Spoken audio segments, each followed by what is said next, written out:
I never pray to God anymore. I'd rather no one hurt me. Redemption, I have waited for you to come and drown all my sin.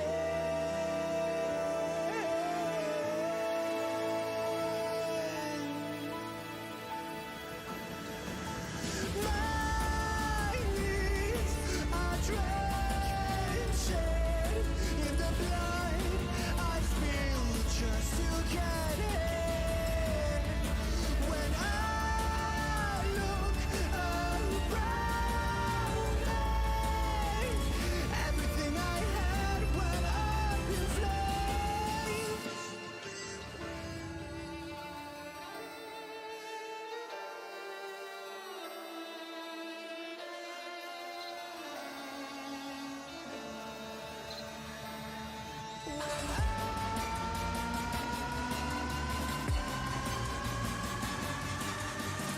Everything I had went up in flames. My lonely way.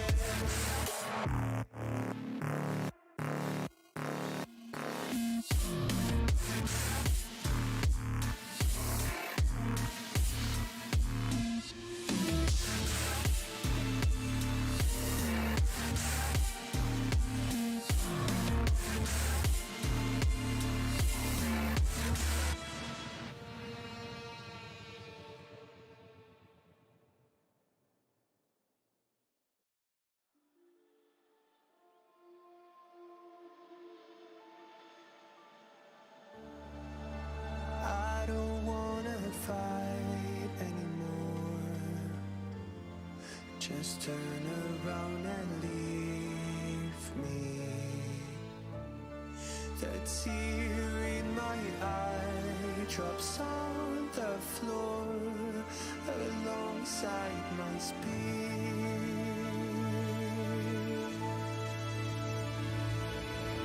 My knees are drenched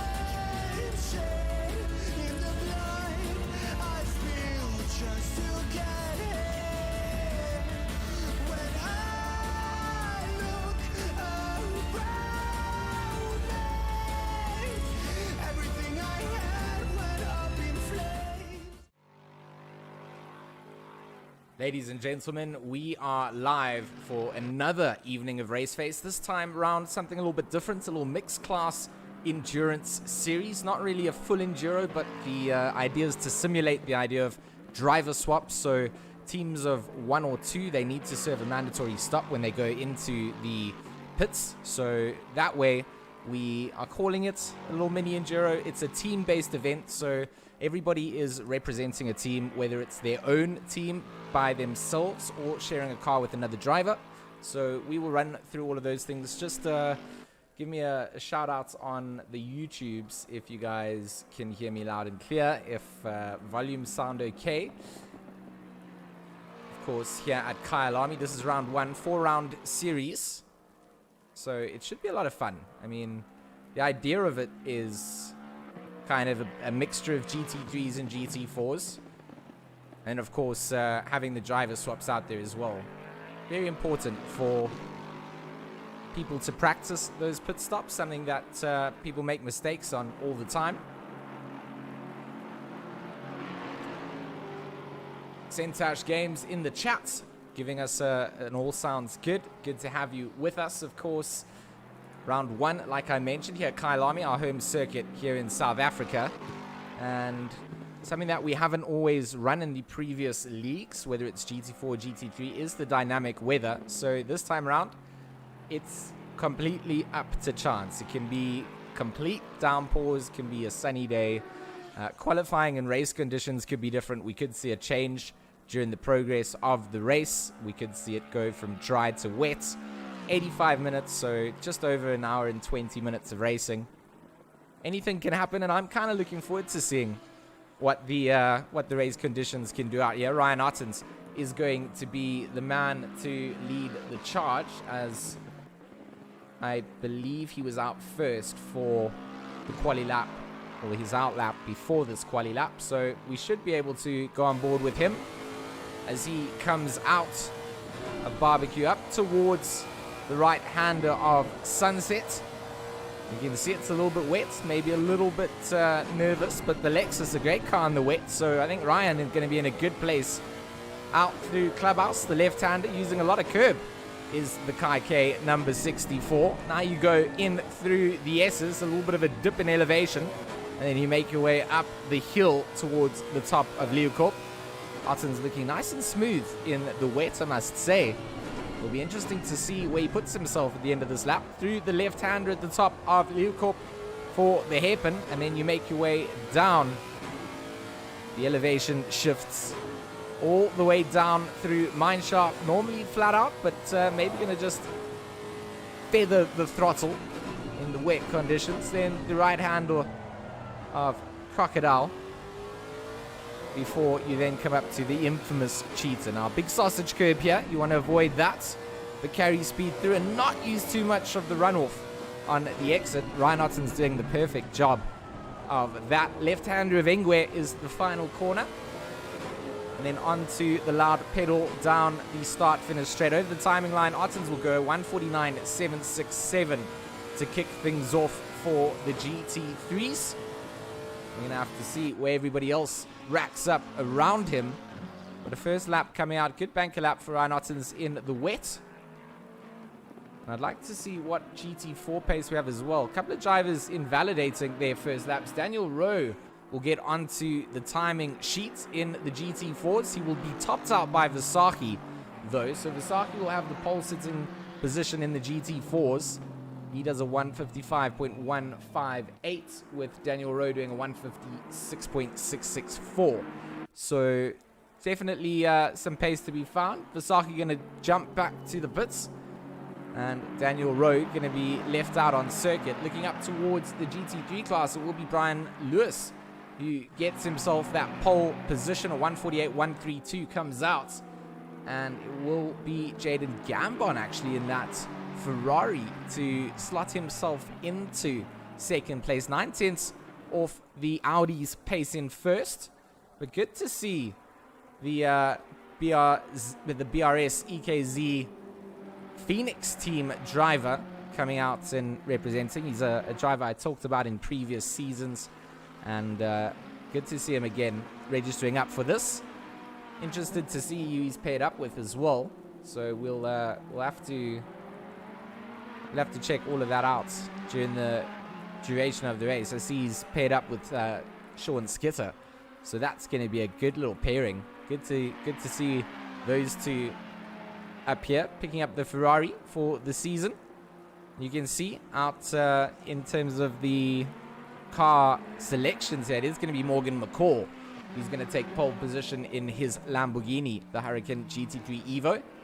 Set to 146.965. 3 purple sectors come out for Mr. Morgan McCall.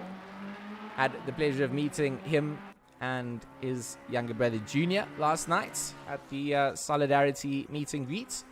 Also got to meet up with Anna Visagie and Jonathan Bentz, and a whole bunch of names that were through there. And good to put a name to the face of the McCalls, and their dad Robert McCall was there as well. So good to see all the drivers out there. It was a lot of fun. So over to the broadcasting time as we go. Noah Hendricks, he's up there in his 901 amped to play Rennsport's Mercedes-Benz. Going to get himself up towards the front of the starting order in the top 5 at the moment. Does better his time, does a 148.996. So just breaks into the 148s. And the number 901 will sit behind Gambon. Michael van Rooyen up in that 878 Kai Racing Ferrari. He's going to keep that 5th position at the moment. I say that, it's knocked down to 6th as we see the likes of Junior McCall also starting to get up here.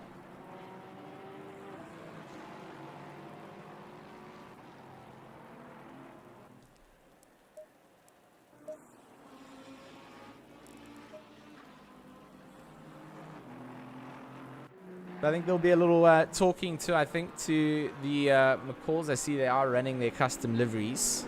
One of the things that we weren't going to do was run custom liveries here with the driver swaps. So hoping that doesn't cause any chaos out for the drivers on the circuit.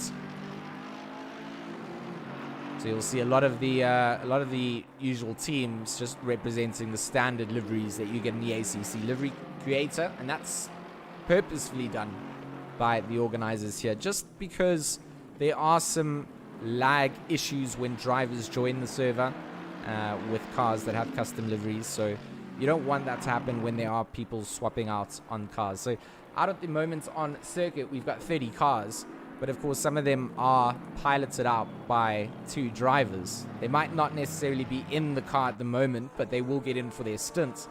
So essentially you could have a potential of up to 60 players on and off if you've got 2-man teams, which we don't.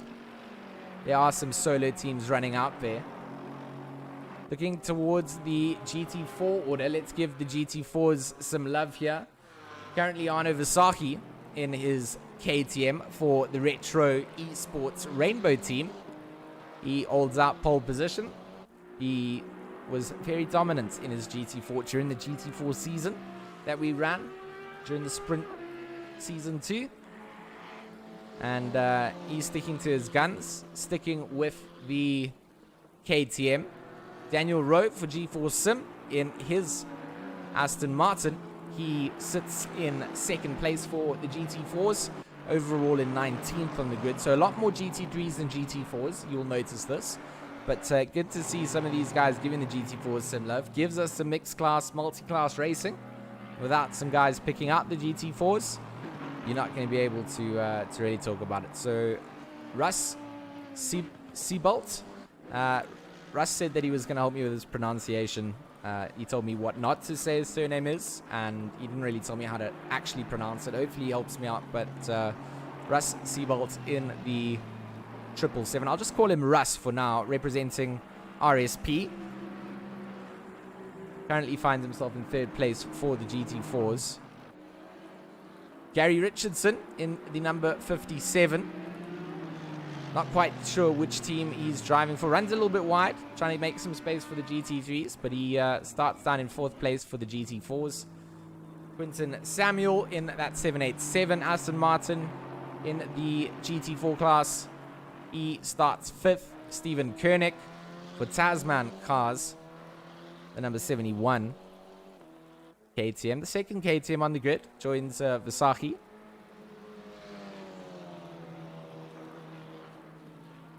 So he'll start 6th place at the moment. He is currently out on his lap. He's 2nd up on his time too.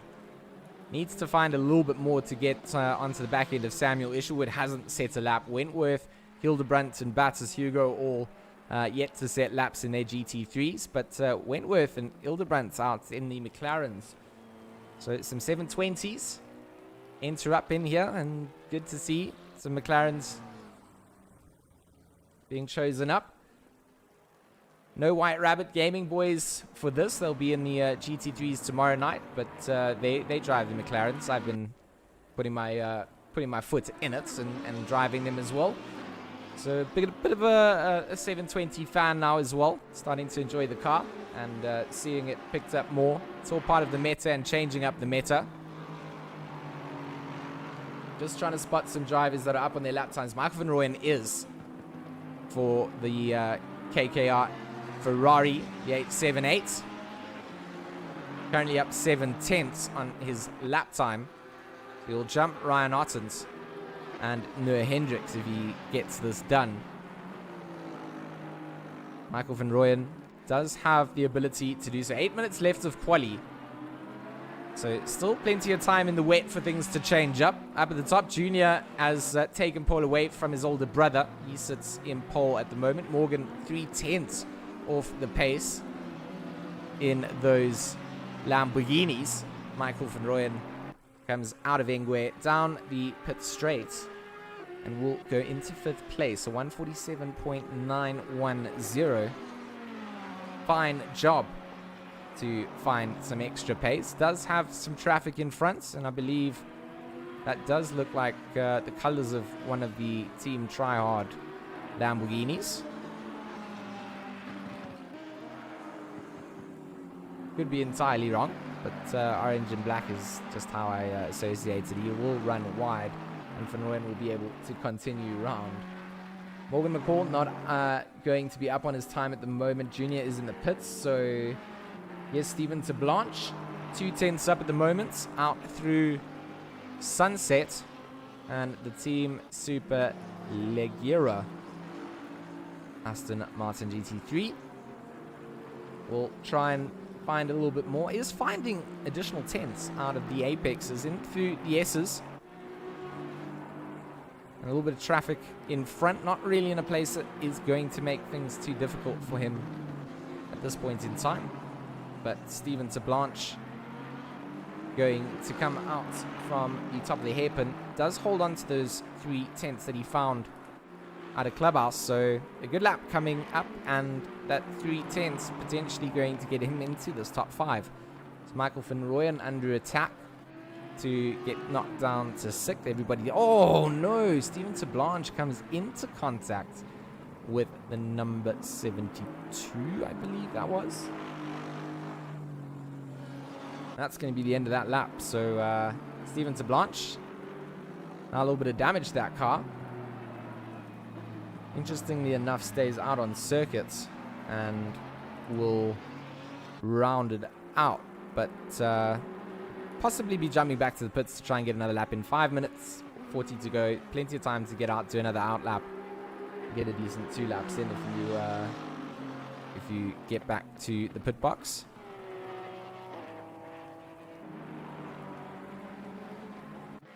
Lionel Clue in that number 27 Lexus will be up before he enters the top of the hairpin of Leeuwkop, but loses it through the mid-sector. Anavasaki did try to give some space in that KTM, but still costs Clue a little bit of time. Was 2/10 up. Not quite close enough to what Gambin has set for 3rd place. But I do like to watch the Lexus drive in the wet, so if quali is anything to go by, we're going to have a wet race. It will be interesting to see where the Lexus manages to end up behind the Italian dominance that currently holds down the front end of that grid.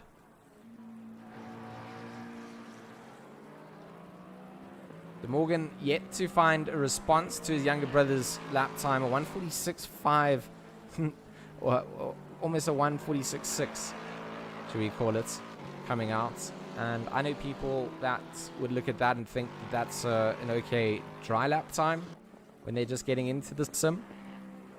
Maybe even being a little bit more advanced and having spent some time. So definitely some pace, considering it's a very wet track.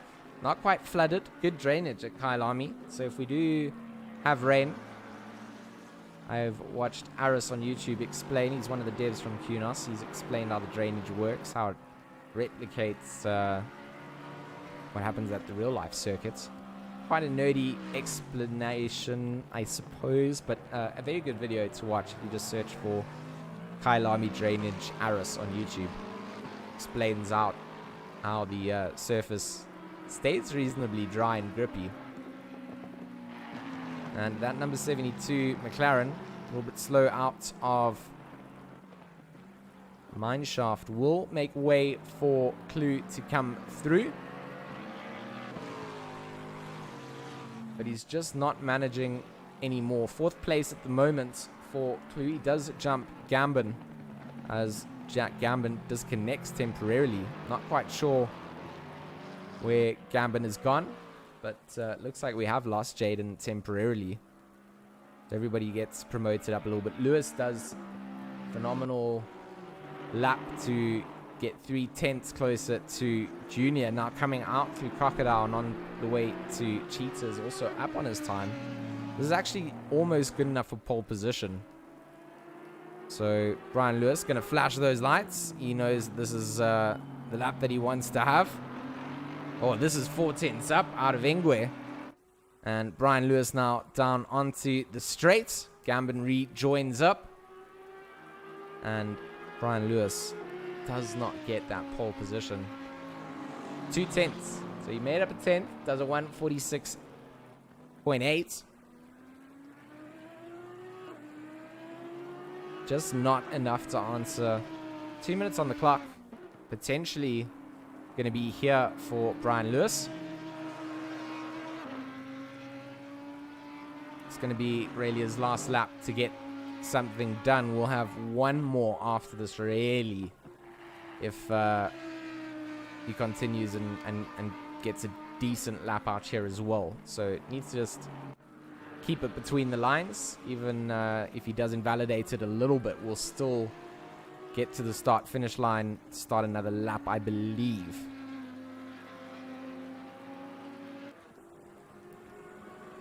The GT4s still remain unchanged. Vasaki actually going to jump the likes of Bud. Shane Bud gets jumped up by the GT4 there. So the Lexus, the number 44, you see starts down in 21st. Will be no problem, I think, going underway. We'll have the race pace potentially hold off against Vasaki, and then GT3s and GT4s have their own thing. But Vasaki incredibly quick and has the ability all the time to...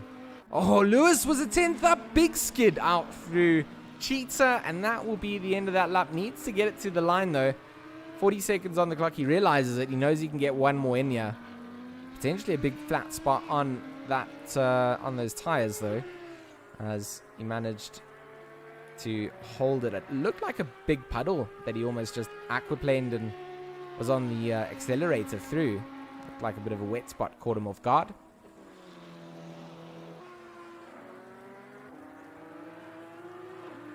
Final 10 seconds on the clock. Morgan McCall is up a 10th. This will be his final quali lap, as will it be Brian Lewis's. Johan Null, Bernard King. He's currently up on his lap time.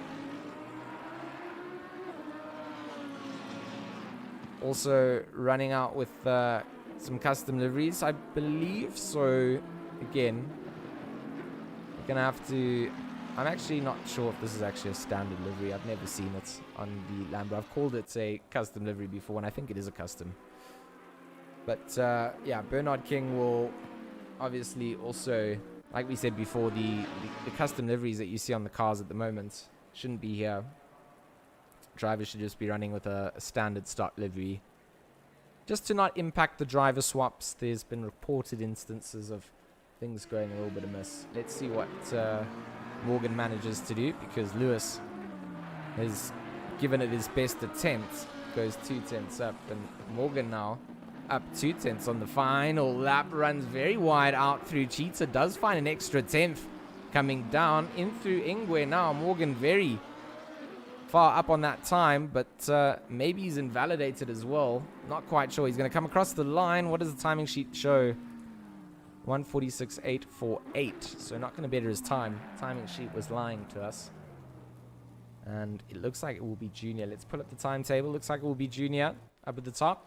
So Junior, McCall, Brian Lewis, and the likes of Morgan McCall all are driving solo in the team event. So they still have to go in and serve their mandatory pit stop with their driver swap, where they select themselves as the driver.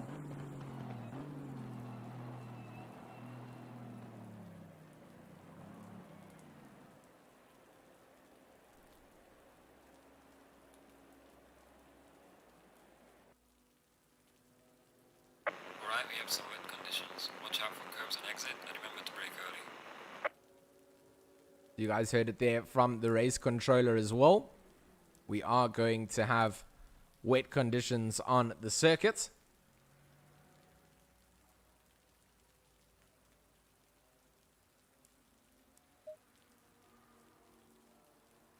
The race showing us at the top that rain clouds predicted for the next 15 minutes.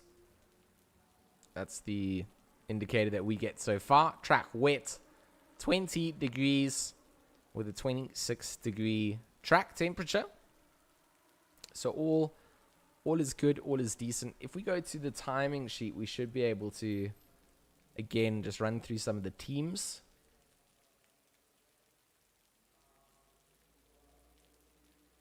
So there you'll see Gambon and Sean Skitter. They're going to be sharing that number 2 Ferrari 488 that starts in 4th.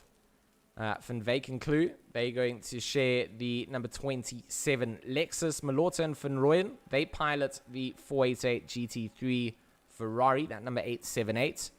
Muton and Null in the BMW M6, the number 13. To Blanche and Kirsten in the number 92 Aston Martin. Then you've got solo runners King and Ottens in 9th and 10th in the 222 Lamborghini and the number 64 Lexus RCF GT3. Pinar and Fincham start in 11th in the number 38 Mercedes. 12th would be Kutsi and Fenter in that Lamborghini, the number 176. Hendricks and Matthews running solo in 13th and 14th. Montiero and Van der Merwe in the front-running Porsche, the number 86, starts in 15th. Senerin, solo runner in his Audi. Haber and Myberg in their number 69 Ferrari, start 17th. Delport and Wentworth in the lead McLaren 720S. They start 18th. Brits and Densham start in 19th. Van Mansberg starts 20th, solo, as is Hugo. They're in the GT3s. Then we've got Versace in the front-running GT4. Hildebrandt and Bud on the timing sheet. You see we're going to get underway. Let me just put us back into our formation lap coming out. We'll be able to run down the rest of the order going through it. So there you see Versace in his KTM starts ahead of 2 GT3s. Hildebrandt in that 720 in the number 72 is that green McLaren. We saw him getting involved in a collision out through the bottom of Crocodile during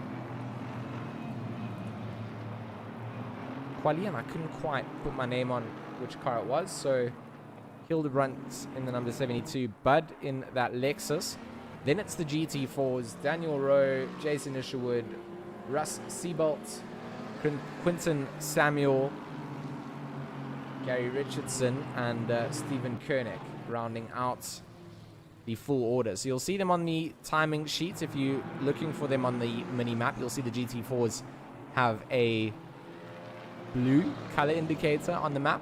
The GT3s are currently indicated by a gray indicator, and the car that we follow will have a red indicator if you want to just kind of see where they are on circuit as we go through the race.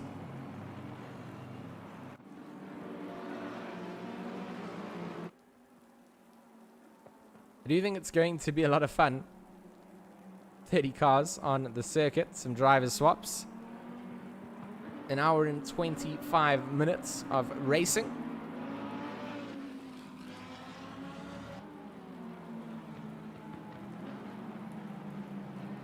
Looking forward to a race between some good familiar names, a couple of new names entering in as well. And good to see some pairings of drivers too. I think that was a lot of the main point, was to try and get some teams going, talk about some teams, not just drivers. We want to see some of the hard work that the sim community puts in. There are some very pertinent names out there that have been featuring. So there's actually quite a couple of guys still running custom liveries. So to be honest, the EKZ boys, they're running them. ATK's got them. The Rad Racers have some. I think the Team Triad guys have as well. So I guess into the next driver's briefing we go. No custom liveries.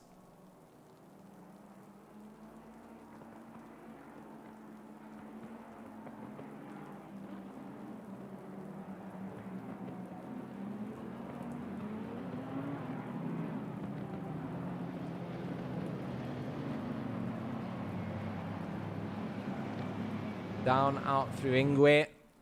Our pack leads up side by side, waiting for the green light. And there we get it. We are live for round 1 of the GT4 GT3 Multiclass team event, Mini Enduro Series. And now it is the 280k Porsche Lamborghinis out into the defensive line up towards the front. Jaden Gambon is facing the wrong direction. A lot of chaos coming out into T1 there. And we now see some cars trying to rejoin the circuit. Steven Tablanche trying to get back on, has made a collision with Jaden Gambon again. And a little bit of chaos coming out in the front of the order. A couple of drivers getting tangled up in that. That's caused a bit of a bunch up here in the mid-pack. The front 3 drivers getting away almost immediately. And then 4th downwards is all in a little train. Currently, Gregory Matthews sits in 9th. Updates up now as he goes through the timing splits, actually in 8th place. And he's got the likes of Hendricks just in front of him for 7th. King in that Rad Racers Lamborghini up into 6th place. But right now it's these 3 up at the front. Morgan McCall, Junior McCall, and then of course Brian Lewis. Brian Lewis all over the back end of Morgan during the opening lap here, putting the pressure on immediately. And that's going to allow Junior to get a little bit of breathing room as these 2 fight it out. You see Brian just trying to take some alternate lines as Morgan will go immediately defensive.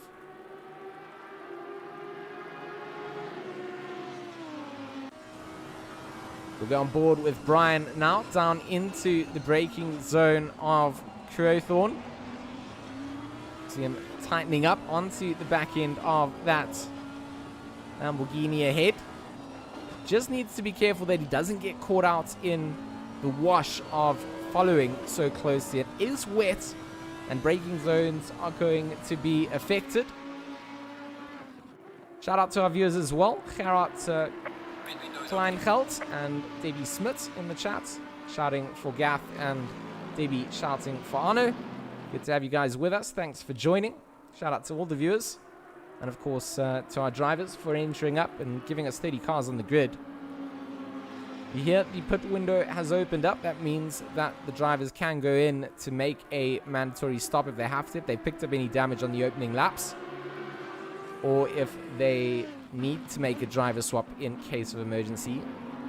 The difference here is that there's no stint limits, so the 2 drivers can essentially split things up as much as they want. There's one stop that has the mandatory requirement of changing tires, and that can be done with the driver swap or not. So, you know, drivers that are doing a solo drive still have to serve the same mandatory stop.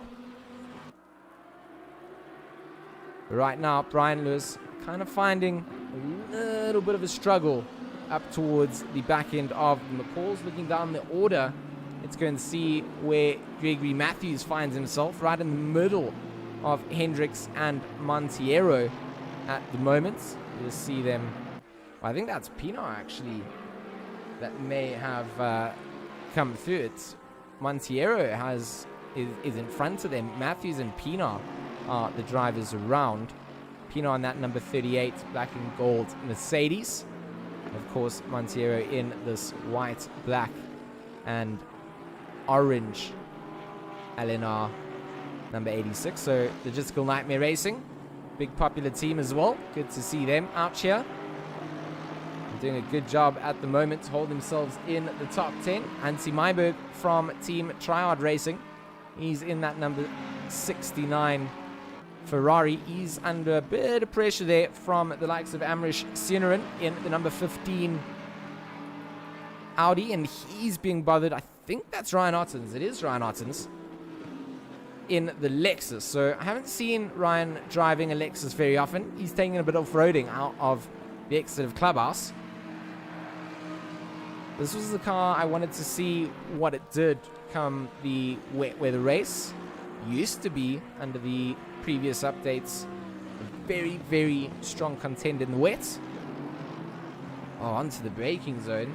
Does manage to find a lot of exit speed out. Onto the front splitter we go, as Ottens tucks up neatly behind the back wing of Sinurin's Audi in front. Then onto the brakes. Does he go a little bit lazy? He's going to try and squeeze the inside line. Helicam we need. Does manage to get him under braking out through Crocodile. Sinurin does a good job to see that the inside line was being taken. Gave the room out.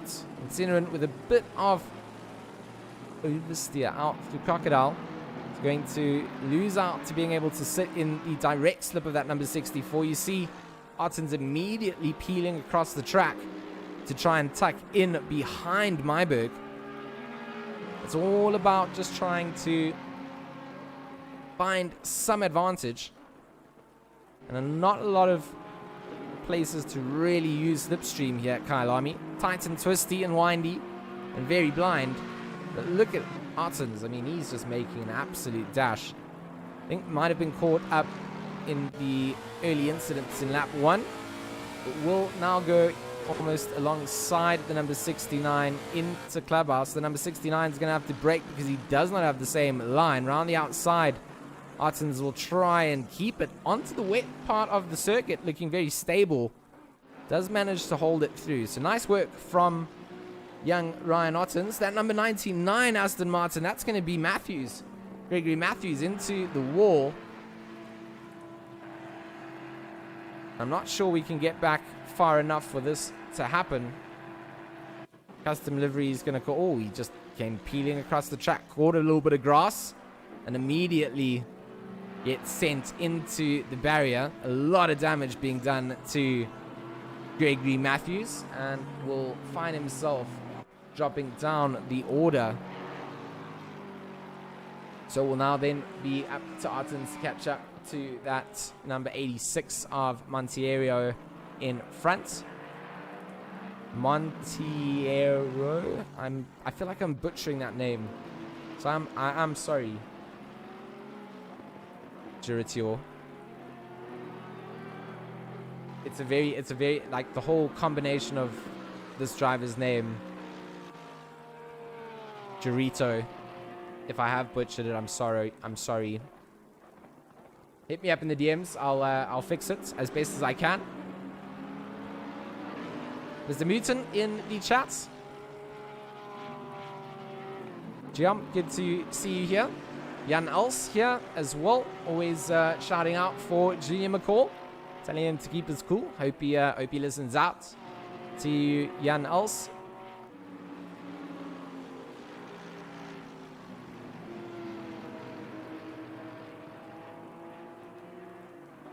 Martin Yobert and Barry Mayer out here. Some support for BWR for sure. Talked about the BWR team. They've been here and representing in Raceface. And always welcoming we are to new teams and drivers. So good to have them. Well, Mr. Buck from Logistical Nightmare is here in the chat as well. Good to have you here. And good to have you all here, really. We got a long race ahead of us. An hour and 16 minutes. Got the pit window open. There's some GT4s out on circuit. They've been told not to race the GT3s. And the GT3s have been told to please not bully the GT4s. They are faster. There's not a lot of GT4s. And the GT3s have to give them room around the circuit. Otherwise, it's not going to work out. So, support for LNR in the chat.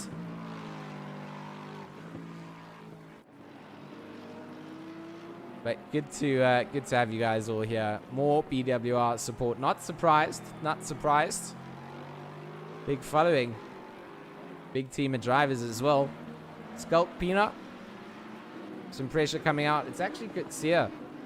Ruan Kutsia was the car that I thought was maybe one of the team tryhard Lamborghinis. They ran it in the previous season, and I'm pretty much thrown fresh into a whole bunch of new drivers and names for this little quick 4-part series. So if I get confused with cars, I do forgive. Oh, please can you forgive me? I almost forgave myself on this stream, which would have been completely pointless. But yeah, oh, Kutsia goes right round, baby, at Crowthorne, and the wet is going to catch Ruan off guard. And that is going to allow the likes of William Wentworth to get a little bit closer to him. And Batters Hugo also closing in on this. Batters, of course, are sort of humble leader out at Raceface. Does the behind-the-scenes work. There's a whole team as well, but Batters is the man if you need to get involved. If you want to reach out for sponsorships, as you can see, Resource Complete and Black Ribbon Sim currently sponsor out the streams. But if you do want to get out, sponsor a team, sponsor a car, a lot of our series, if they don't have driver swaps, do allow for custom liveries. So you can get your company sponsor name on a car. Reach out. Kai K Racing, another team out there. A lot of drivers. You need some representation. Another team to reach out to and say, hey, what is it? What are you guys looking to put a logo onto your cars? It's all the possibility. It's all about growing the scene. And, you know, a lot of us are in this industry. We are in the field of working and we do things. And a little bit of exposure to the businesses that we might do as our day-to-day goes a long way. Batters at the moment for the Super Leggera ZA team. He's running solo.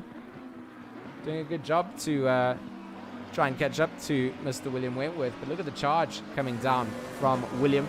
This is a driver that I can honestly say has progressed to such a great level.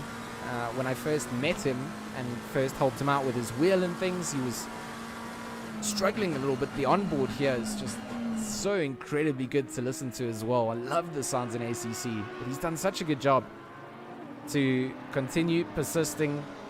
Struggled out. We all struggled at the beginning, but now finds himself out in 14th. And good to find drivers dedicated. I think it goes a long way, and a lot of the people have put a lot of effort into the racing that we've managed to get in our little local scenes. And it's not just one small bubble, it's all the sim racing communities that are out there putting in effort. You know, it goes a long way, and it improves our racecraft. And I've always said that when we can and we get the opportunity to race in international events, that's where our time to shine is. And all of this nurturing phase where we race amongst ourselves, it's all part of the plan, all part of the practice. Towards the front, let's go and see what's happening with Junior. He's clearing some traffic at the moment, so he's getting through some back markers. But he's had a good run. Morgan is in the pits. So Morgan going to go in to serve his mandatory stop quite early on. Brian Lewis going to be set free. He's 1.5 seconds down the road of Junior at the moment.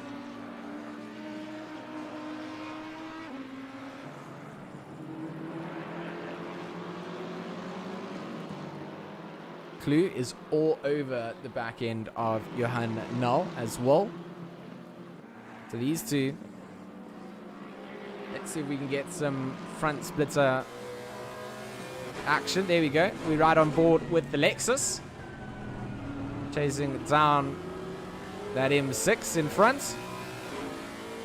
Johan Null gonna have to go defensive, making his way through a couple of back markers as well. Some blue flags being waved out to the number 72. He's gonna have to ease off the throttle and will do up towards the top of Leeuwkop.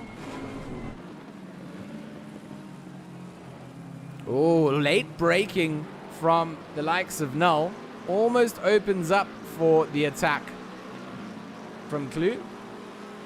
Got to be very, very careful. Does Johan Null.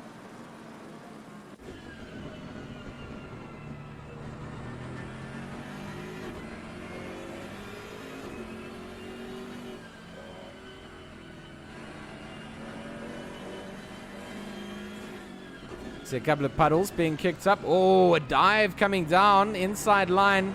Left a little bit available. Clue shows a nose and says, you open it through. I'm going to take it. And a bit of exit does come out from Null as he makes his way down towards Crowthorne again.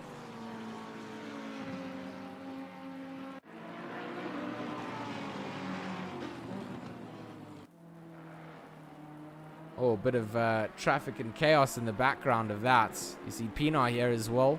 A bit damaged up. We see some of those cars making their way back onto the circuit. But some definite chaos still coming out in the rain.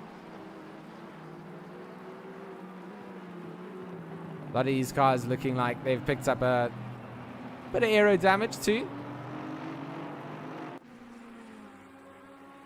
But Mansberg doing a good job to close down the likes of the 92 of De Blanche.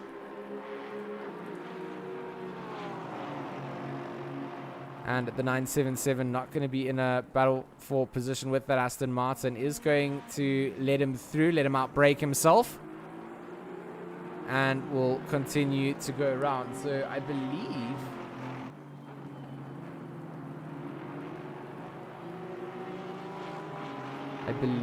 that William Wentworth and Batis Hugo are again showing that they're close to. It's not. It's William Wentworth is just passing the likes of, I think that's Michael van Rooyen in that 878. There's a couple of back markers that are going to play with our timing sheets at the moment to make things very difficult to follow along with.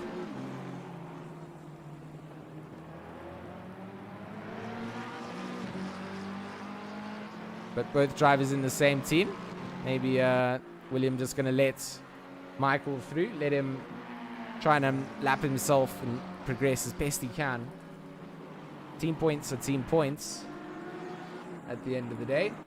And Ansi Myberg for Team Tryhard. He's also just trying to make his way through some of the traffic. You see the GT4 of Steven Koenig on the right side, that KTM crossbow, the number 71. And the GT3 of Amrish Sinaran, who's down in 26th place. It's just trying to use Ansi Myberg as a bit of an indicator of where he needs to go. Number 72, McLaren 7020 TS off on the exit of Barbecue there. Rain, always a difficult condition to race in. And you can practice, you can hot lap, you can do a bit of a quali.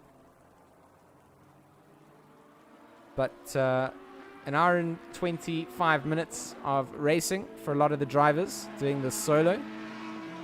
Obviously, some of the drivers able to switch up their stints.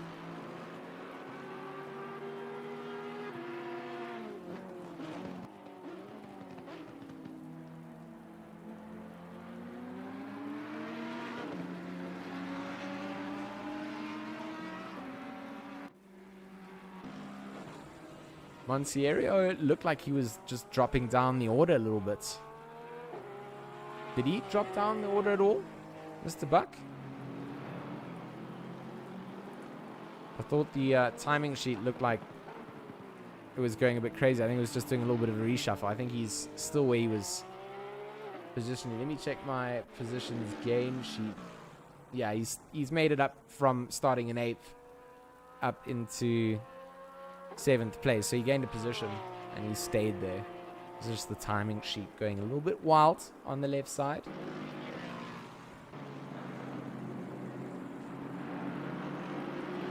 Hendricks is getting closer and closer to the back of Johan Null. And the likes of Clue, he's checked out of this.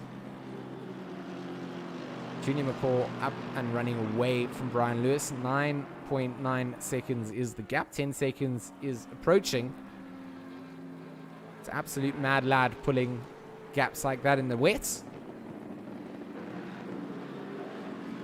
He's going to have to do that for the entire duration of the race. Doesn't have a teammate. Him and his brother racing as separate teams. Would have actually liked to see a bit of a McCall combination team, but the two of them wanting to do it solo, so they've entered it up as individual teams.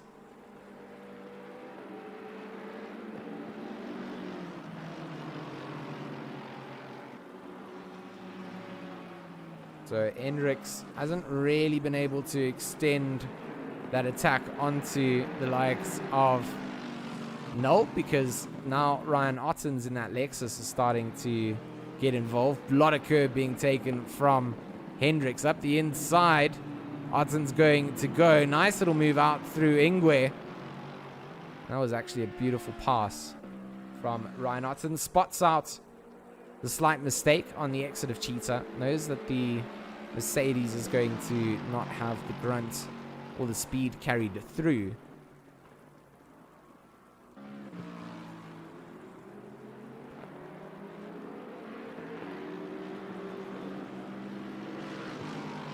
So Otten's nice clean move coming through.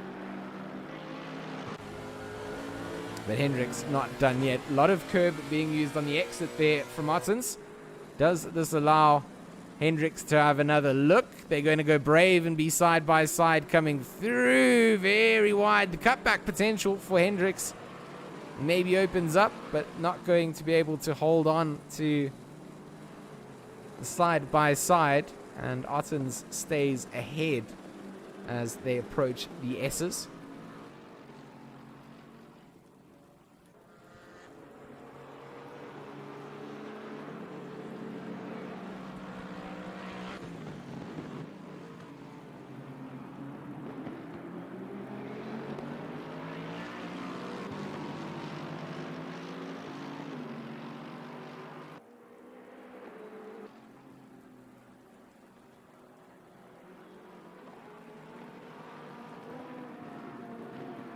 So Wentworth and King closing down the gap to Monteiro in the number 86.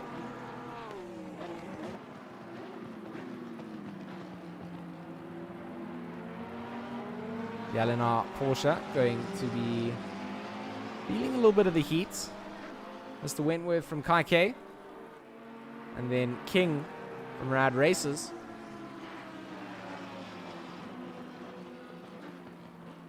A bit of a mistake coming out from them, though, is going to spread them out again. But they are just trying to survive. Oh no, Monteiro. He's gone around, and that's the LNR Porsche in the wrong direction. That's going to allow Wentworth, who's slowed down a little bit there for, I believe, the incident, is going to then also lose out to King, who carried all the speed out through the end of Cheetah. So 2 positions for Bernard King. He's going to absolutely love that. Wentworth, on the other hand, not going to be too impressed. He's going to be wanting to get himself outside of the top 10, or inside the top 10, I suppose, lower down. single-digit chasing, as I like to call it. Once in the top 10, then it's for pride. Every position counts, better points, and it looks cooler next to your name. So basically, for pride, 1 hour and 1 minute on the clock. Left here at the Kyalami, our home circuit. Raceface GT4 GT3 mixed team mini enduro. The first season. It's a little 4-race season, so it'll be every Wednesday night for the next 4 weeks. Hopefully, a lot of fun. Hopefully the drivers are enjoying it.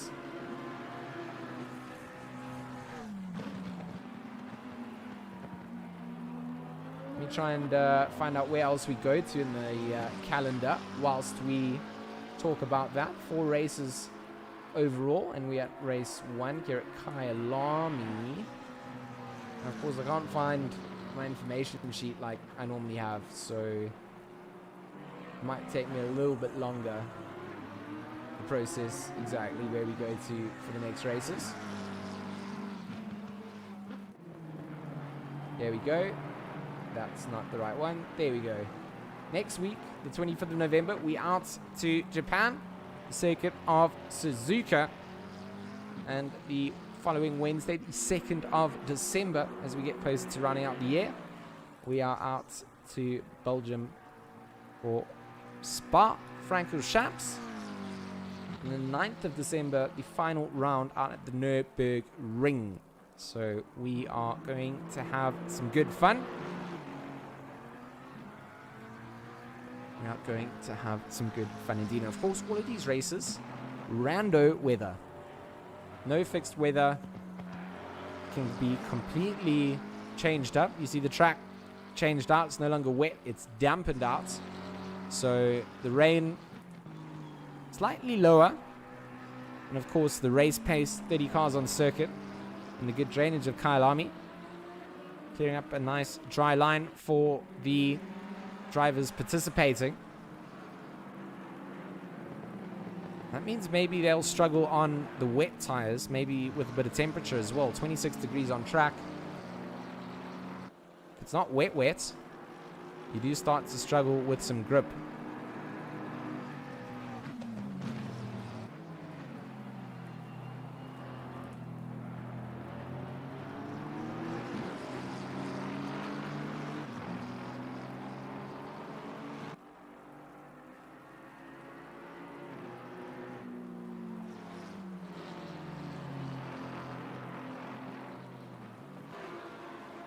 So Morgan McCall, he did serve that early pit stop, and he currently finds himself in 10th. King has served a stop, and Van Rooyen in that 878.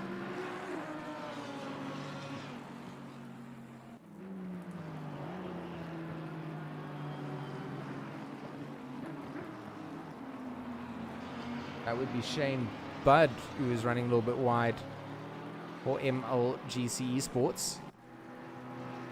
Struggling a little bit in the wet conditions, but having served their mandatory stop, they are good to go for the duration of the race.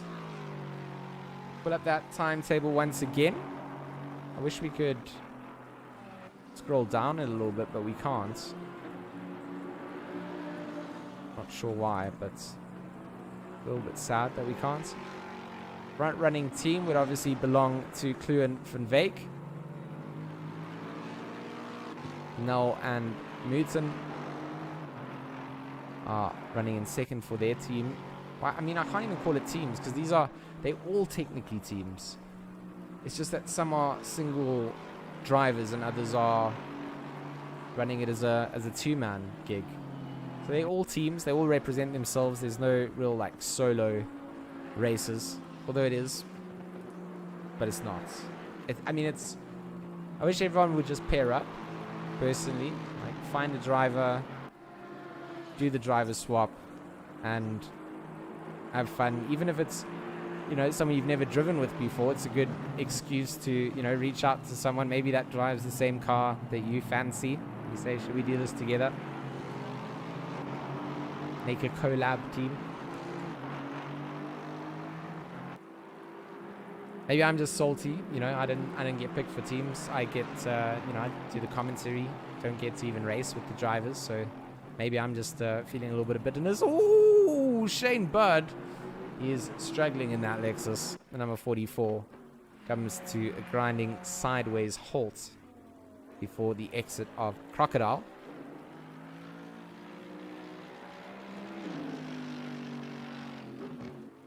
The Junior is getting... Junior's gone out of the pits, so Junior's gone into the pits. He's now served his pit stop. He's going to go out on circuits.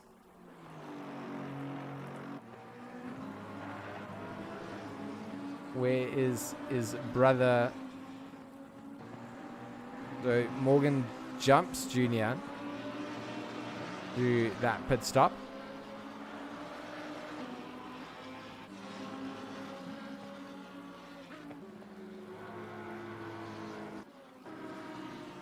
He doesn't... It's so close between the two. I mean, a good early pit stop then coming out from Morgan, right? He went in super early. The gap that Junior had was massive. But Morgan had a massive pit stop then to come out so far ahead, and he's now all over the back end of William.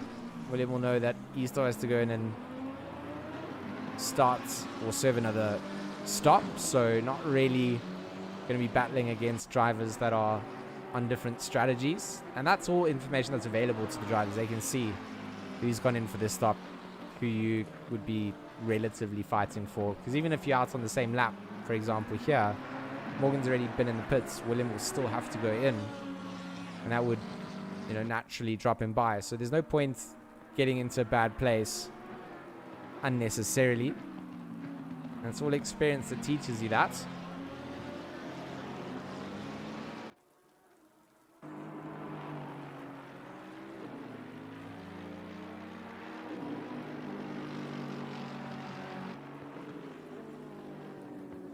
The Skulk Pinar here for the JP Motorsport number 38, Mercedes.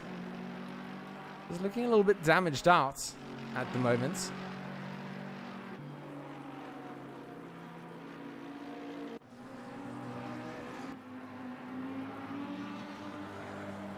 William will soon have Junior behind him. Junior's race pace not really getting there just yet. It seems to have... There seems to have been a bit of a drop-off from Junior's race pace. This might work nicely into Lionel Clue's hands. Johan Null, he's also potentially up there to benefit. But if the two McCall brothers, they get caught on circuit together, trying to fight for the same bit of tarmac, all these guys that are staying out a little bit longer, trying to maybe do that proverbial overcut, they might be the ones that come out victorious at the end of the day.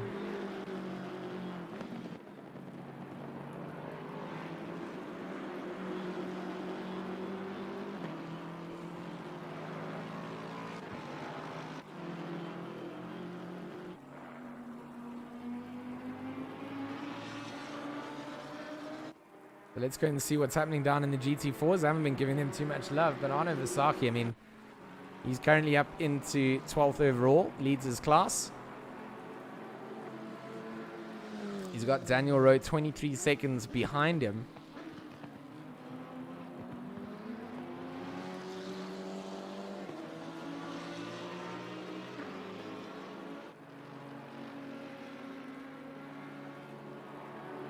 We're going to take a 5 minutes commentary intermission. I need to sort something out quickly on my side. So while we do that, maybe we follow along with some of the GT4s for a little bit. They haven't had too much stream time. Daniel Rowe here for G4 Sim. Jason Isherwood, Seabolt, Richardson and Koenig all representing in those GT4s. So maybe we follow out with Daniel Rowe for a little bit. He's trying to chase down onto Visaki. Or do we go to Visaki, our retro rainbow representative. And maybe we follow along with the KTM. Okay, I'll see you guys in 5 minutes. We'll stay with the KTM. We'll actually go on to his dash view. Not the most beautiful sounding car, but we'll appreciate it nonetheless.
We are back.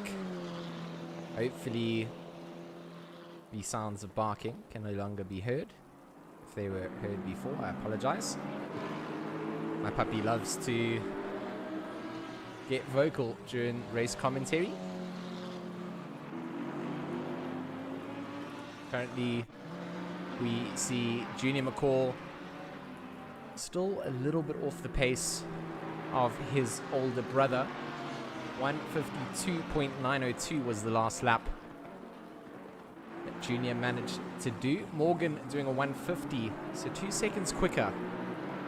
And in the wet, that's going to prove to be all the difference. So we now need to see what happens when the likes of Clue and Null go into the pits to see where the rest of the field comes out. Jason Isherwood in that beautiful retro Cayman. Look at the paint job on that. Let me try and find him on the timing sheet here.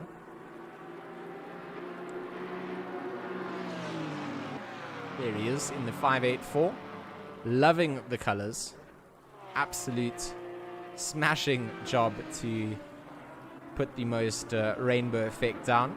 And the neon green at the front looks a little bit like a Viper strike coming through.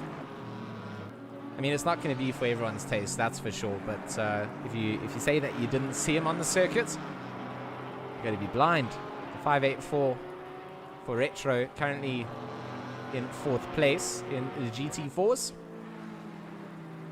And that is Mr. Seabolt just in front of him. So that's a battle for position between the GT4s as you see the GT3s threading themselves through the field. Multi-class racing, that's what you get. 2 different car classes fighting out for the individual championships. And both of them running with driver swap. So Montiero struggling a little bit in that LNR Porsche.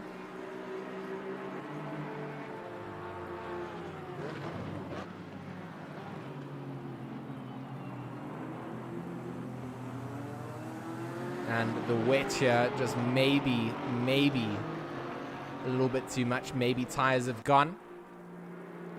Like I said, you need pretty wet conditions for the wets to be very effective, and maybe the damp conditions just completely changing the effects of the cars.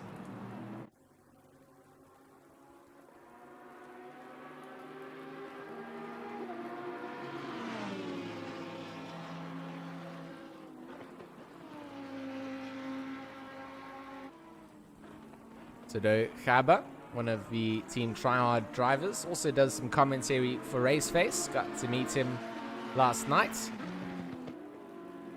Very nice gentleman, currently in 13th overall. They do find themselves currently behind some of the GT4s that have yet to go into the pits. So Visaki and Rowe, although in a different class, are ahead of them on the timing sheet. They are a pit stop strategy different between them. Clue has yet to go into the pit, so he's still staying out.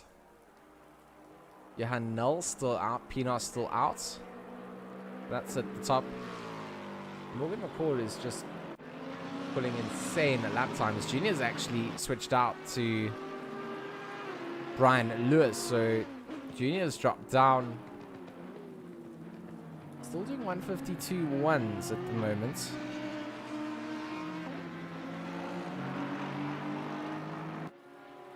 Brian Lewis, his last lap time was a 154.483, so he's also made a mistake somewhere in the last lap. Not on this lap that he's on. Pienaar will go into the pits from 3rd. So the JP Motorsport number 38 going to come in to pit box. Do they have a driver swap? They most certainly do. It will be Fincham to be taking over the wheel. So Skulk Pienaar having completed his stint. We'll have to keep an eye out to see where they come out.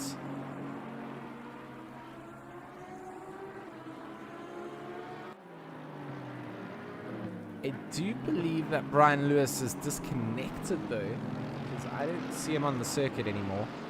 And both Morgan and Junior are in 3rd and 4th. So I think that we've lost Brian Lewis somewhere along the line here in the last couple of minutes. We're just following along with him, which is strange. But we have seemingly lost Brian Lewis. And that means that Junior and Morgan hold on 3rd and 4th. For their 2 ATK teams, individuals of course. And the number 64 Lexus putting some pressure on there.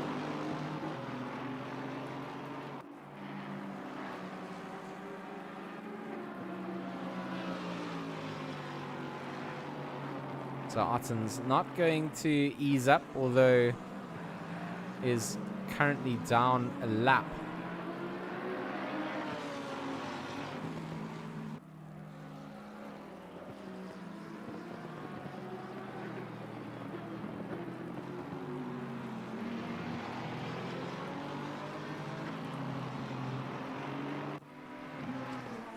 Johannes Grayling just gave us an update. Brian's power went out, so that's why we lost Brian Lewis. The infamous power is gone, and unfortunately that's needed for sim racing. So he was having a great race. He'll be upset that he's not been able to wrap up the points. Junior will not be upset at all. But the lap times are bleeding for this 444, I must just tell you. We had a 153 and now 152.7 coming down. So the closing phases here may be looking good for the likes of Noah Hendricks. Let's just see where Hendricks is lapping down. Hendricks does a 149.7 as his last lap and a 149.3 as his best. So Hendricks in a good place here for AMP to play Rensport to actually catch up to Junior McCall. Maybe get himself a 4th place. Keep an eye out between the 901 and the 444.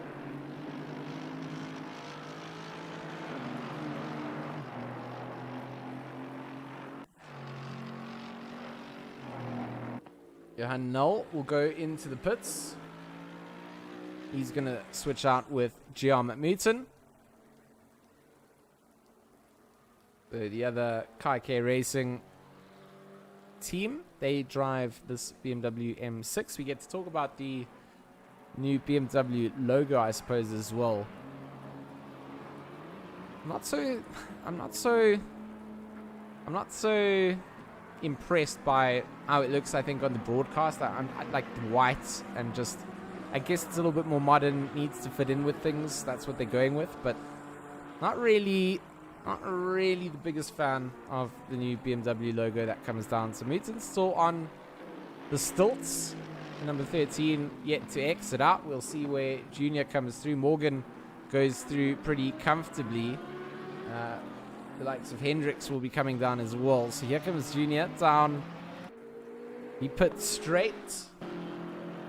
Muton, he will now be in this car. Not yet. No longer Null, I think. Or Muton might not be stinting in. Might have had issues. And Null might be double stinting. We're not quite sure. We have to see. We have to wait for ACC to update. But it does say that he's meant to be sharing the car. So we have to just see. Morgan obviously gets out in front. Junior will obviously have to slot in behind. And with his lack of pace in the closing phase of the race so far, he's looking like Noah Hendricks wants to catch up and take that position off of him. What does Hendricks do in the last lap there? 149.704. So he's definitely well in these 149. He's almost, 3 seconds ahead of what Junior's doing. So this 12-second gap is going to close down. 12.7 seconds at the moment. Jin in the chat calling me for president. Definitely not a good thing. We would not want that to be a world that anyone wants to live in. We would just race at Kyalami all the time. Maybe we do want that, I suppose. But thanks for that. I appreciate it. Good to have all of you here. If you haven't liked and subscribed to our Raceface YouTube channel, please don't feel shy. We like to broadcast races Wednesdays and Thursdays generally. We finished out a GT4 league, so we have this sort of mixed team sprint enduro. It's a little bit of fun. You swap the car out. You have pretty much like a 45-minute stint that you can drive. 42.5. Not so hot at maths on the fly, but you know what I mean. You can share it out. You can go for longer. You can go for shorter. It's pretty much all good to go, for the drivers here. Having fun on the circuit in the rain because we've got no weather restrictions, running with random weather. So 4-race series. Kyalami is almost done and dusted. Then, of course, we head out to the rest of the calendar. Suzuka, Spa, and Nürburgring. 4-race shootout. We end on the 9th of December, and the registrations are still open. They remain open for the whole series. You obviously just lose out on points if you register later. But if you're not in it just for the points, you just want to have some social racing in a league format, you know, this is where it's at. Come and sign up. Definitely need to have the skills out on the circuit. If you don't, you will be caught out, and you might catch some interesting incidents on the broadcaster camera. But look at that gap now, only 9.5 seconds between these two. Ottens and Delport, those two are also very close together, and it will be Delport to let the likes of Morgan McCall through. So Ottens has already gotten past Delport, and he's well on his way to trying to catch Fincham. Ottens definitely didn't have the start of the race that we, you know, wanted to see him have. Number 64 started way down the pack. Has done a good job in the duration of the race to just make his way through the order. Some nice passes that we did catch as well. Currently in 7th. Is 28 seconds behind Fincham. Let's see what Christian Fincham's lap times look like compared. So Ryan Ottens, if we just look at last laps, looks like he's about a second quicker, with Ottens being able to dip into the 149s. And Fincham has at best done a 150.3. So Ottens with 34 minutes. That sort of deficit could catch up to Fincham, and that means that Fincham's having a perfect race. One small mistake, and you know, that gap disappears. Mercedes, the number 38, gets caught up. Brian in the chat, yes, we heard about your power issue. I'm sorry, brother. You're having a great race. I was enjoying your retro drive, and unfortunately, you've handed out free positions. I don't think everybody in the race is going to be upset that you had the power outage, but I certainly was. You are a joy to watch, and I'm sorry that you've had those power issues.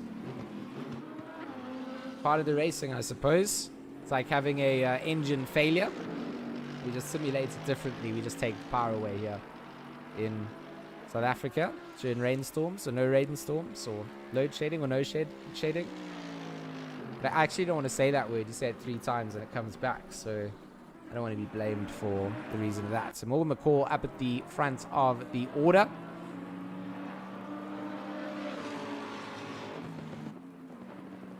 And in the second phase of this race, Morgan's pace has just been insane. 149.81 to his last lap. He's dipped into the 147s in the wet on race pace. So Morgan is certainly flying and loving the wet conditions.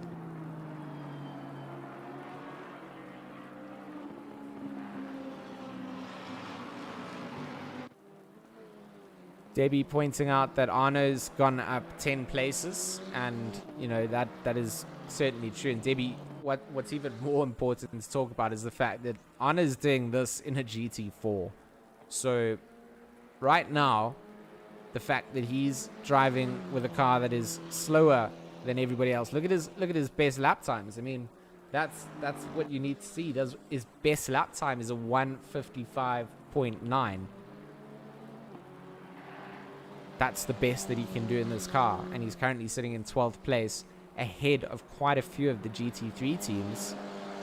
And I mean, that can still change out. 32 minutes. He's run a little bit of a longer stint in going into the pits. I understand that, but oh, massive drive from Mr. Visahi. You need to watch him in the KTM Crossbow. He's a little bit of a danger. Oh, that is the number 71 of Stephen Koenig in the other KTM Crossbow. Not having the same luck that Visahi's having, and out through the exit of Clubhouse. Looks like he's caught him off guard. We saw that catching an Aston Martin off right at the start.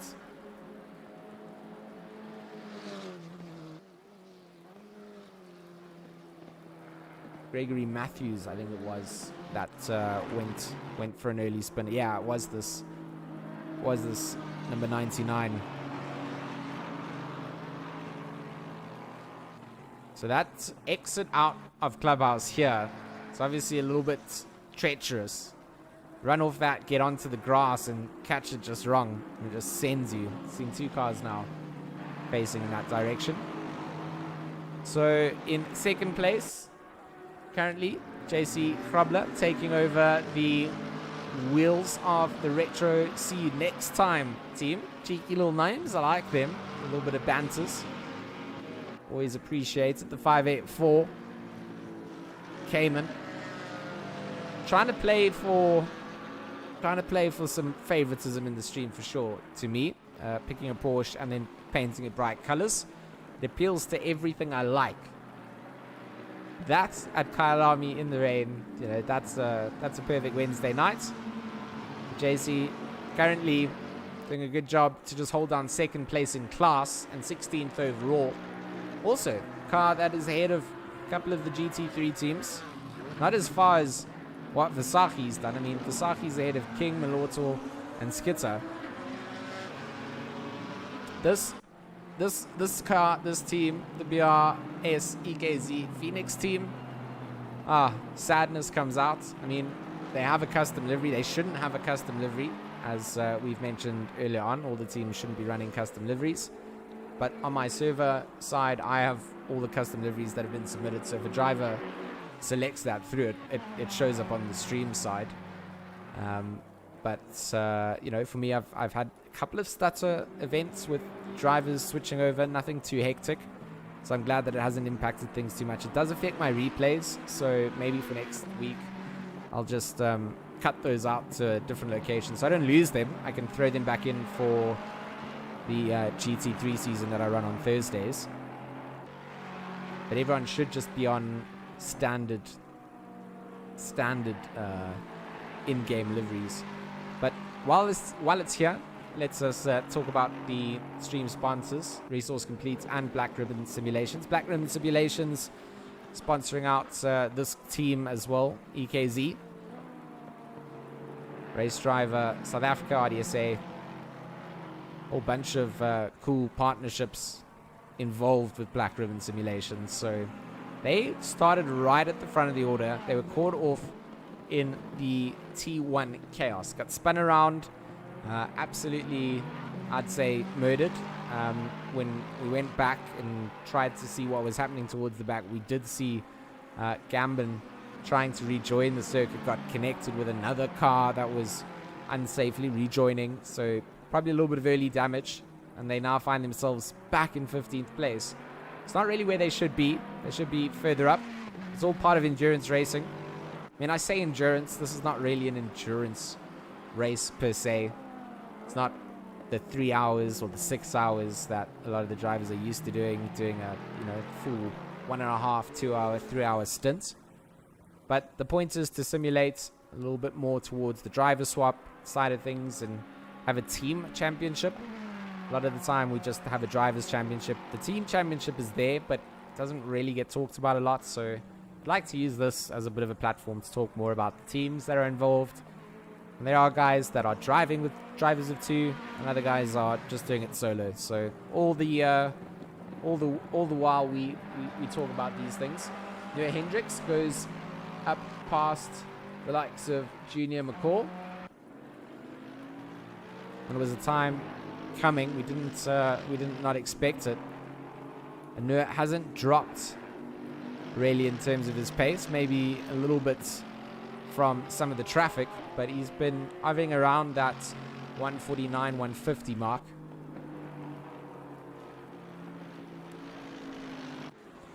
Null, who was sharing the team with Mooten, seems to not be sharing the team with Mooten at this point, or he's going back in to switch out drivers later on as a second stop, which wouldn't make sense. And Gion was also talking to us in the chat earlier, so maybe not having the ability to join up, and Johan having to run the full duration for the Kai KM6. Most of this is theorycraft. I just theorize what may or may not have happened. I'm not sure, but yeah, currently the number 13. finds themselves in a good spot in 3rd place. And doing 1:49.6s. Definitely going to be in a safe spot from a lot of the drivers struggling to get down into those sort of race pace levels. 26 minutes on the clock to go. And the closest track battles are really not that close. I think Van Veek and Null, they're getting closer and closer. You can see the number 27 Lexus in shot. But that also dips up beyond a second and maybe below it every now and then.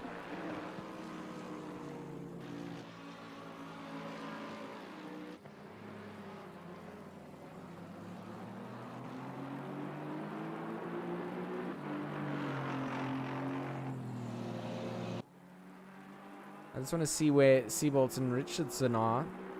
It looks like Vasaki's coming up to lap Seabolt at the moment. I promised to call Russ because I didn't know how to say his surname. And I've not really lived up to that promise. So I apologize to Russ in the 777 if I did butcher his surname, and I said it anyway. King going into the pits, it looks like. King doing interesting things in the pits, it looks like. I mean, he's going to have to explain himself to us for sure. Custom liveries are going to break this replay, but I feel like it's worth going back 30 seconds just to see what has happened here. So out through Cheetah.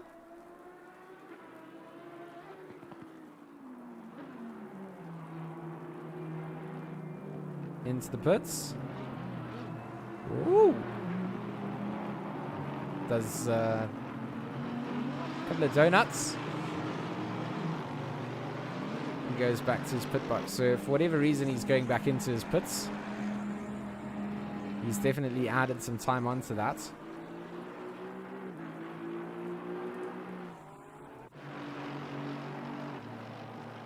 Fincham and Densham on the timing sheets in 7th and 8th, but not quite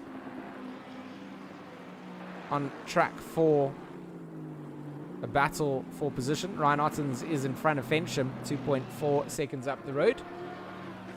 You see him in shots. Very early slight shots. Fincham's front end definitely looking a little bit damaged. Some active aero going down.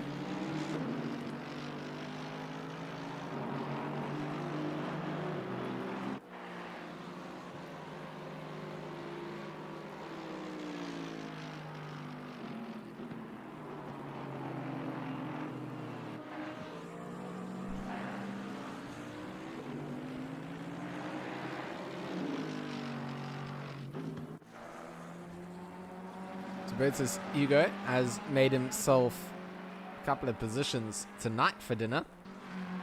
Up into 10th place, the Super Ligura ZA number 23 Ferrari.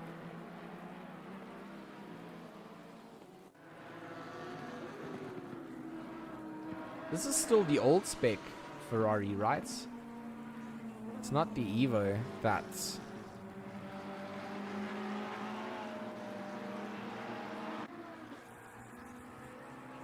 I mean, full disclosure, I haven't yet purchased the DLC, so I'm not sure if guys that are driving the new spec cars, I feel like I would be able to spectate and still see them though, if they were. But I'm not 100% sure. JJ VDM spotting out that Null potentially catching up to Morgan McCall. Let's keep an eye out on that. 8.2 seconds is the last split timing update.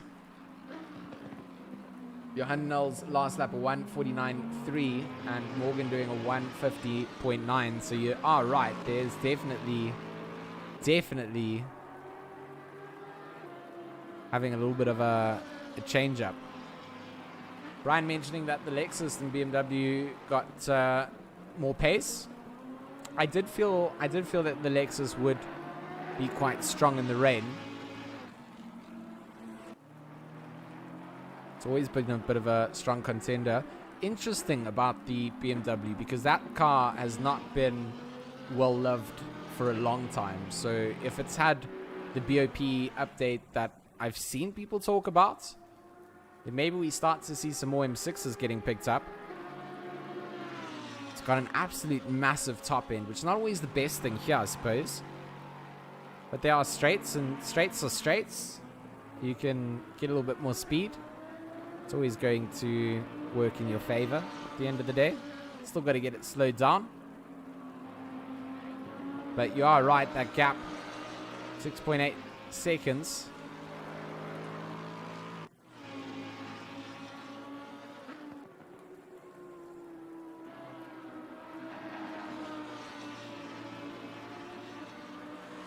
Past both McCalls, and I didn't capture it. Yeah, big sad time, Brian. I'm sorry. There's many cars on circuits, and you'll have to post some replays for me to be able to see some of those moves.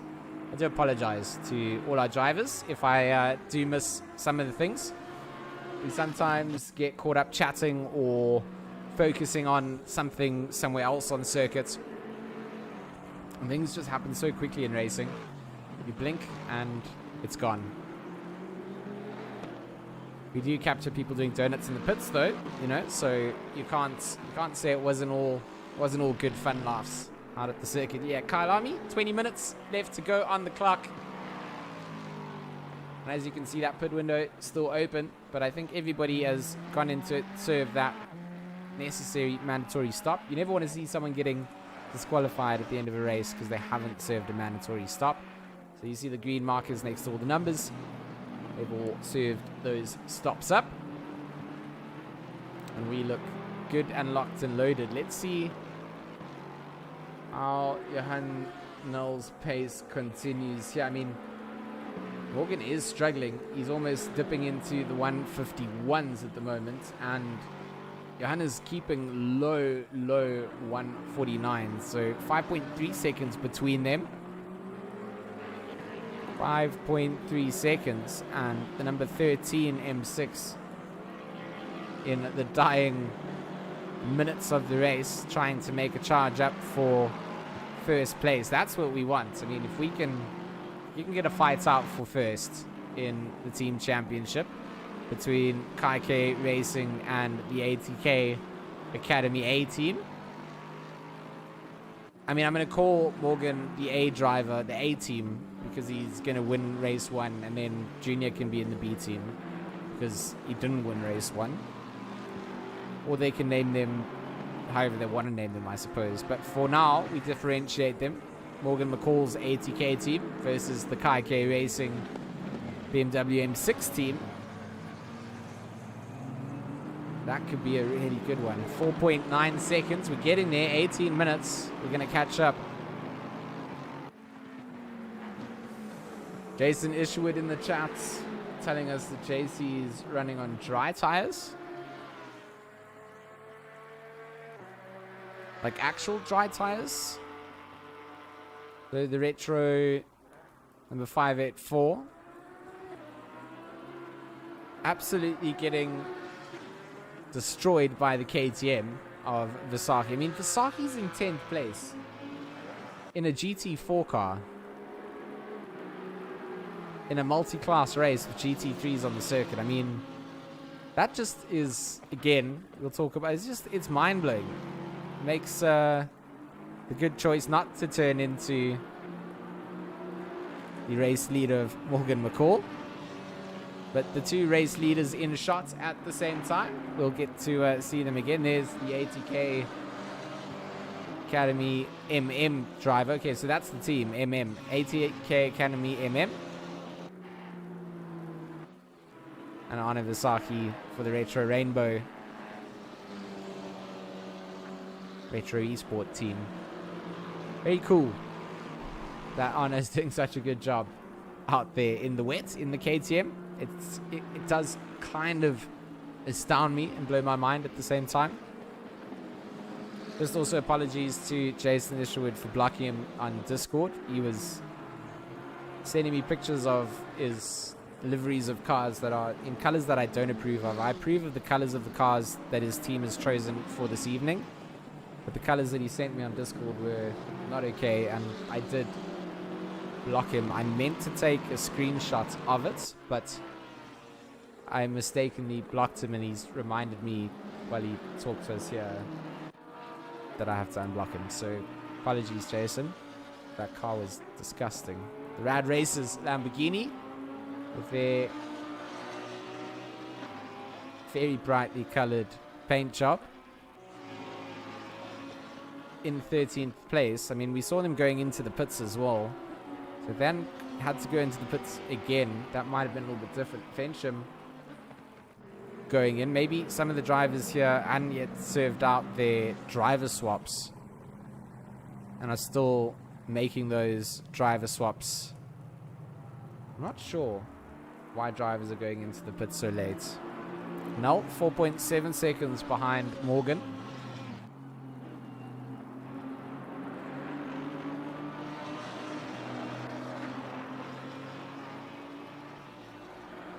A 150.1 comes out, and Null for the first time does dip up into the 150s. It's a low 150, almost 150 dead. Still good enough to be a couple hundredths quicker than what McCall's doing, but he's leaving it down to the last 10 minutes, that's for sure.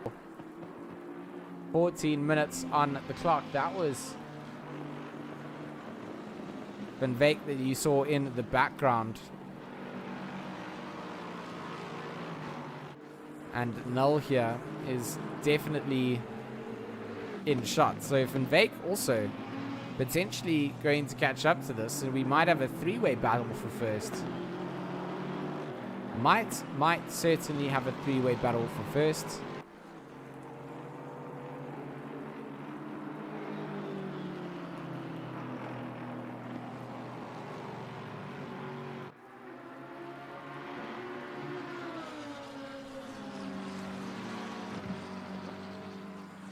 But does Ryan Artens get past Junior McCall as well in all of this? Junior's pace now down to 154.9s. It's almost 155s. It's where the drivers that are in sort of 9th and 10th, no, 14th to 15th are kind of lapping at the moment.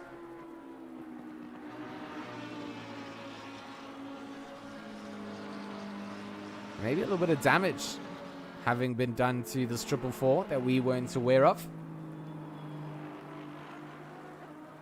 But Junior McCall showing uncharacteristic pace drops here. I think could be at risk from Ryan Ottens. And he's a fair way down the circuit.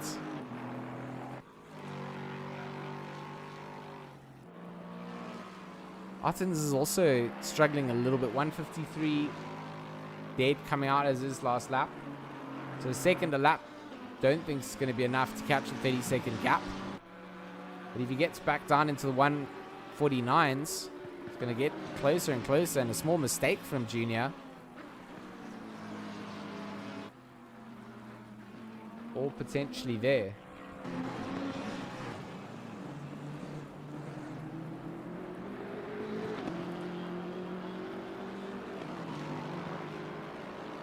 Null is pushing. He's trying to find everything out of this M6 at the moment.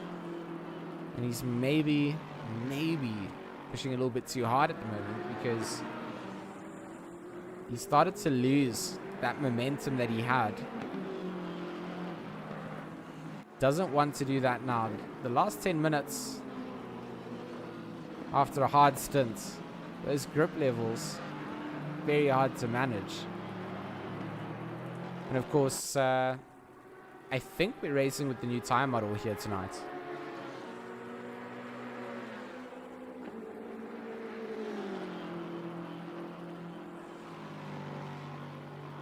The only time I believe it changes if you select the older versions of the track in the server settings. I know our servers were updated and setup. So I think we're racing with the new tire model. It'll be interesting to hear some feedback.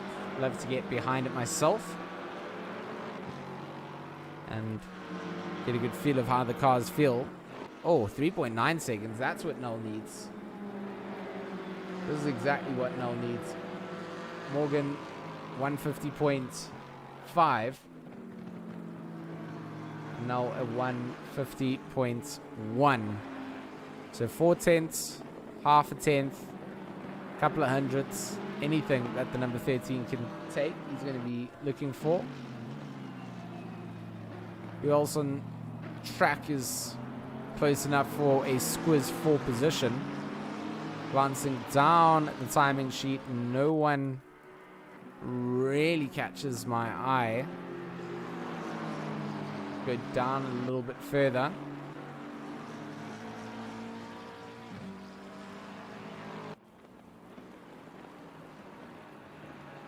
A lot of fresh air for a lot of these drivers down towards the bottom of the order. And of course, the GT4 is quite a few laps behind.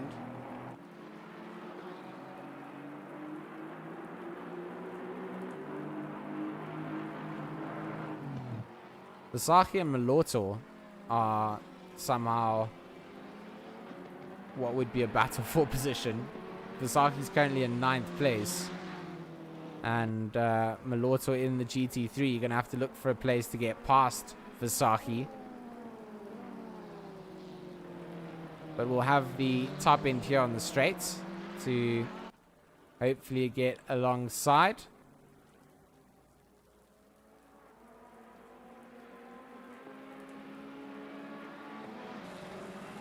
And there you see it. Malorto should get through. What a drive again from Arno Vasaki tonight. Look at that GT4. He's ahead of the Ferrari, the Lamborghini, the Mercedes. All of those manufacturers below him. All in the GT3s. Absolutely crazy from Arno Vasaki at the moment. Closing at 9 minutes.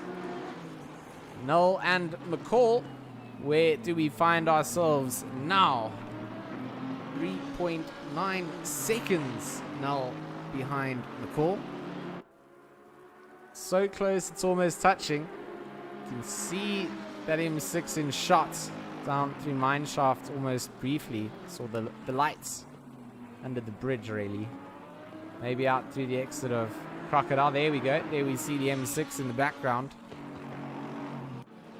And the timing sheet showing 4 seconds again.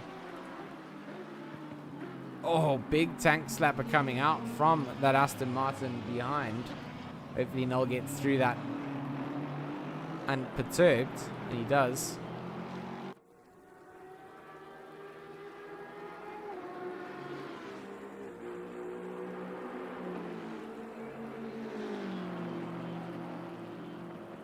Does cost him a little bit of time though. Looks like the number 13 might not do this. Morgan going to be praying that he can hold on to this up at the front. Ottens has closed down 8 seconds to Junior. But 22 seconds is a big gap, so Junior might still stay in the top 5.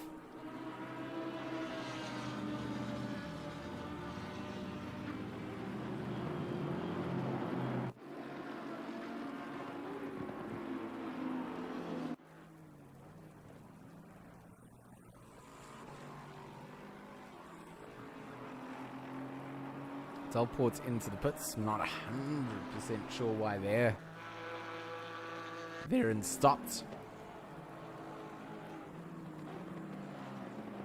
Again, only 4 minutes left of that pit window, so they've gone in. Maybe they were running out of fuel.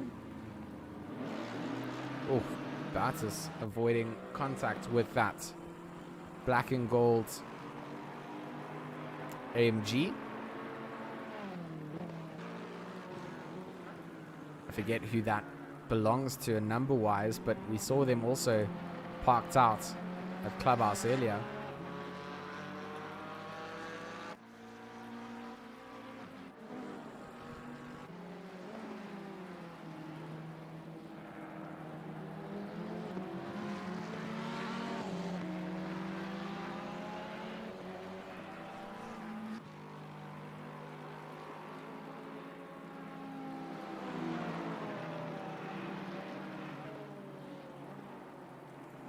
mean, although we saw Malortor get past Visaki on that start-finish straight, again, has to retake the position from him at Crocodile.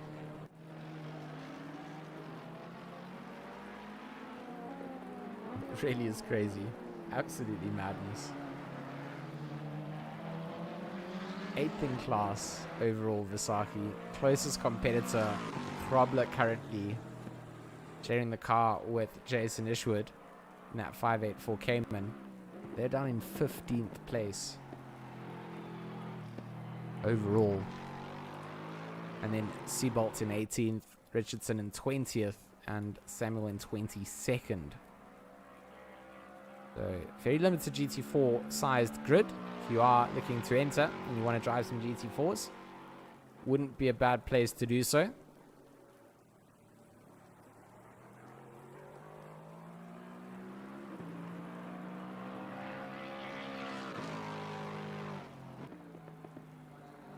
But Matt Fincham having a very nice drive at the moment in his number 94 Lexus, and Syndicate Racing on all the social medias as well.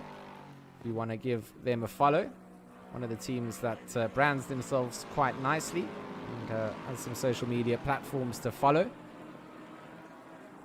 Currently in 6th place overall, looking to get some good points.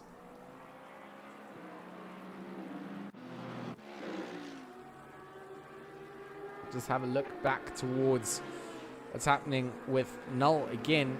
Still struggling to just break down under the 4-second mark.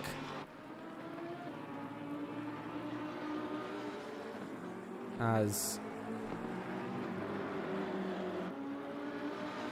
Morgan, a little bit up the road, just needs to close this out now. Into the last 5 minutes. He's done a good job to get himself up towards the front. He's had some insanely good lap times. And managed to look after the tires, it seems, as well.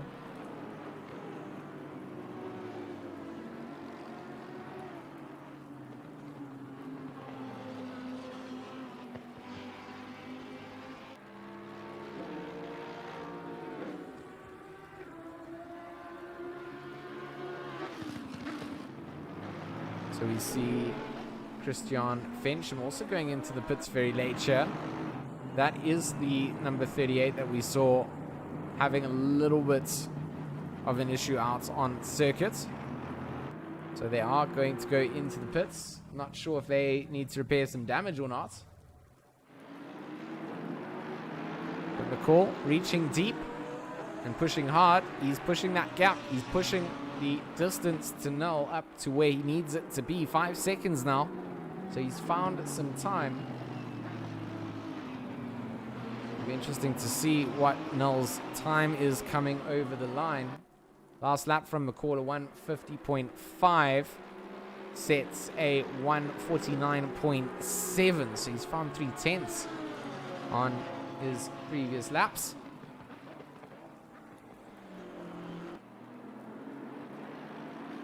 And he is capable of pushing a 147.8 under fresh tires. Pit window closes up. Mandatory stops have been served by anyone, or everyone, so that's not a big problem. But not a place you want to find yourself going into the pit box at this stage of the race. It'll cost you all the positions that you've worked so hard to, but if you need fuel, you need fuel. Otherwise you're pushing it over the line, you're getting a fat DNF if you tow it back to the pit box.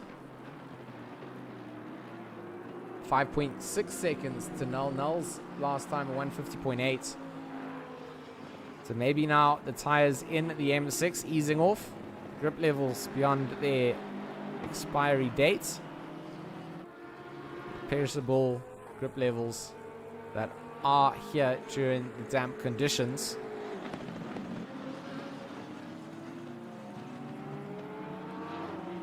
Make it very difficult to plan an attack. For now, everything going right up at the front for Mr. Morgan McCall. Anyone else on track having a close battle for position. Doesn't look like it really. This should be the way that things finish up. And these people messed up those fuel loads. This will be the last lap that Morgan McCall has to do. Leaders on final lap now. Confirmation from the race control.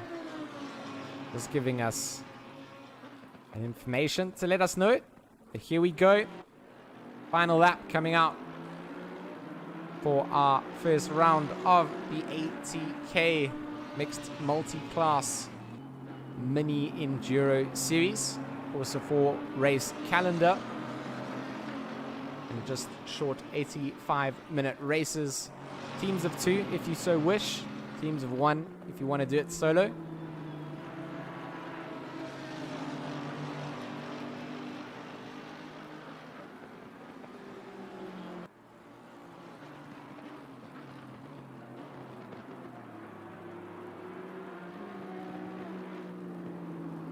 Our sponsors, Resource Complete and Black Ribbon Sim.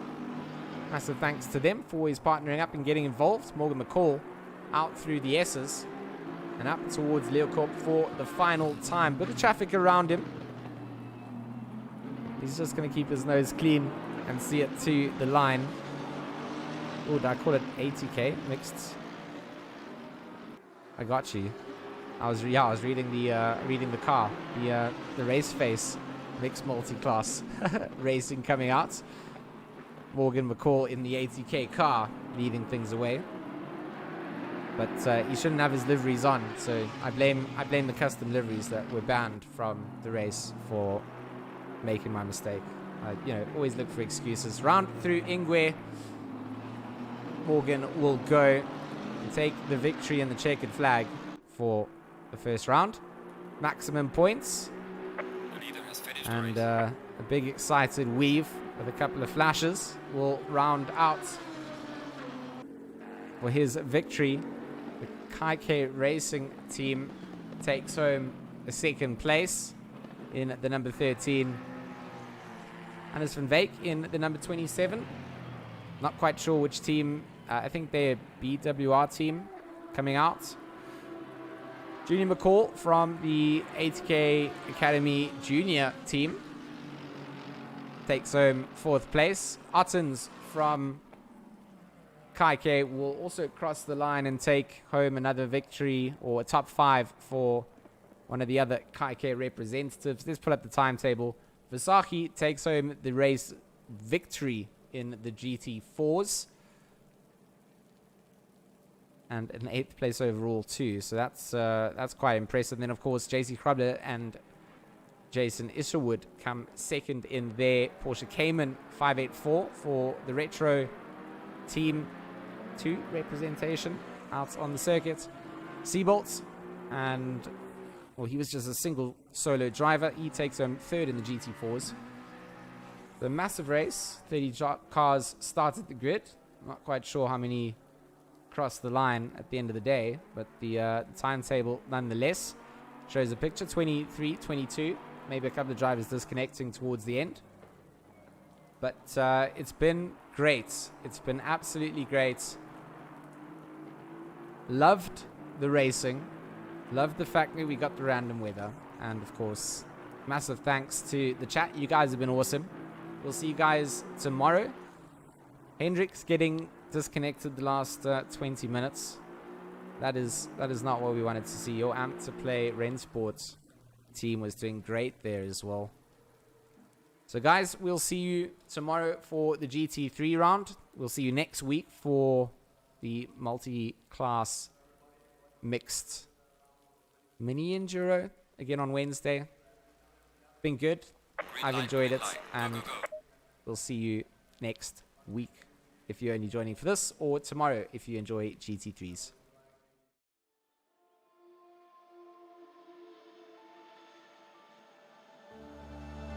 I don't wanna fight anymore. Just turn around and leave me. The tear in my eye drops on